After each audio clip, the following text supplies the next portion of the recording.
Welcome to another week of Dodger baseball, and it has been a rough one. It seems the August Dodgers were indeed something special, while the September Dodgers are off to a horrible start.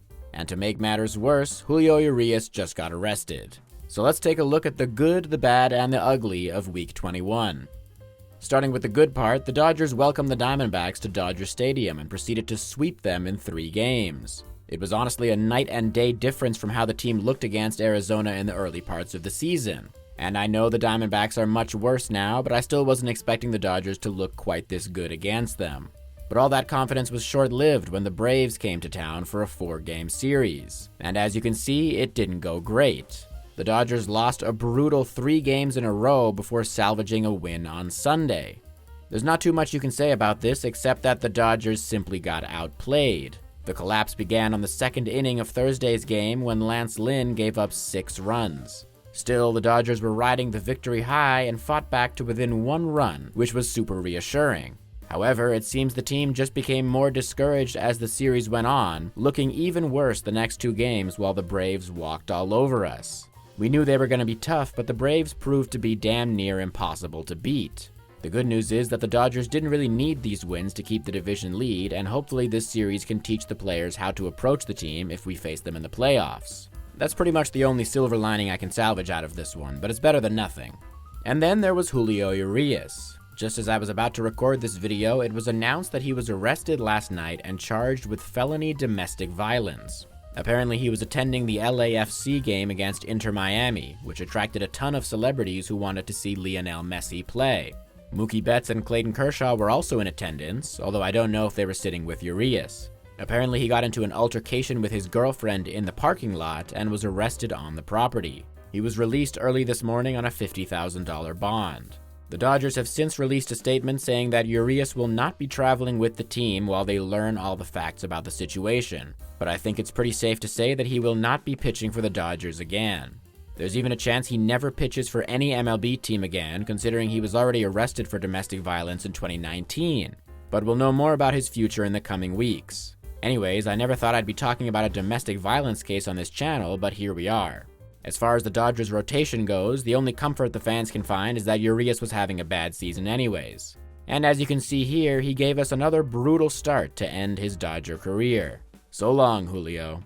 Anyways, as I said earlier, Lance Lynn completely collapsed this week.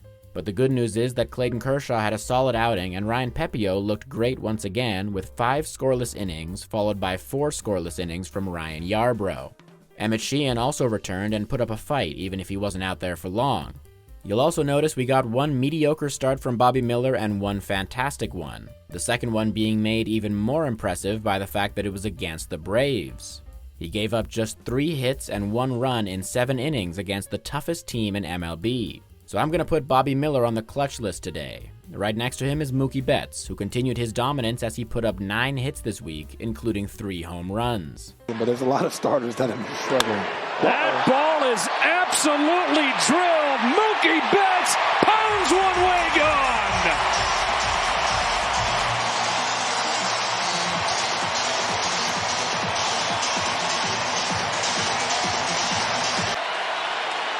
Here's the payoff pitch. Betts hits a fly ball the other way that sends Acuna back. He's running out of room. He's gone! Off the top of the wall! Back and forth, these big dogs go. A 3-run home run. Bases empty, 2 gone. Mookie Betts hits a high fly ball to deep left field. Has he done it again? Mookie Betts got it off! James Outman put up 7 hits this week with a homer in there as well. Last year he's got 12. And now it's Outman banging one towards the pole. It's fair and gone. Back-to-back bombs. Mookie and James were both rewarded for their work this month by winning NL Player of the Month and NL Rookie of the Month, respectively. It's very promising to see James get back to the player he looked like at the start of the season. It's a shame Vargas didn't do the same, because it would have made Thursday's Vargas-Outman bobblehead a lot less awkward than it was. Don't even think they invited the guy.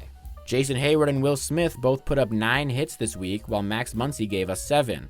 So despite all the losing, it's still a crowded clutch list this week. If only more of those hits could have come on the days we got our asses kicked. The list of concern is obviously going to be led by Julio Urias, who in a single week raised his ERA to 4.60 and his domestic violence charges to 2. I'm also going to put Kike Hernandez on the list as he is 1 for his last 21 after only giving us a measly single this week. I'm just hoping he can warm up in time for the playoffs. And I'll be keeping Michael Busch on the list of concern, even though the Dodgers seem to have officially chosen him over Vargas for the rest of the season. Which reminds me, the Dodgers made an interesting addition to the roster this week with the September expansion. The team signed struggling second baseman Kolten Wong to a minor league contract on the 18th and called him up this week. Despite the fact that he was batting .165 with Seattle this year, the Dodgers put him in the game on Saturday and watched him do this. Hammered, and Kolten Wong starts his time with the Dodgers with a home run.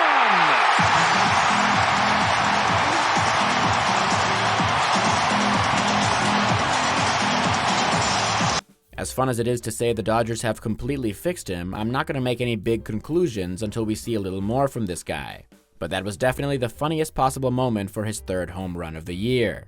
In other roster news, we saw the much-needed return of Shelby Miller this week, who has given up 1 hit and no runs in his first 3 innings back.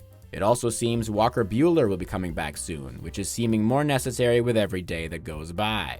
Next, the team will go to Miami to face the Marlins and reunite Miguel Rojas with some old friends. Then it's off to DC to face the Nats. Here are the division standings at the moment, and I'll see you guys next week.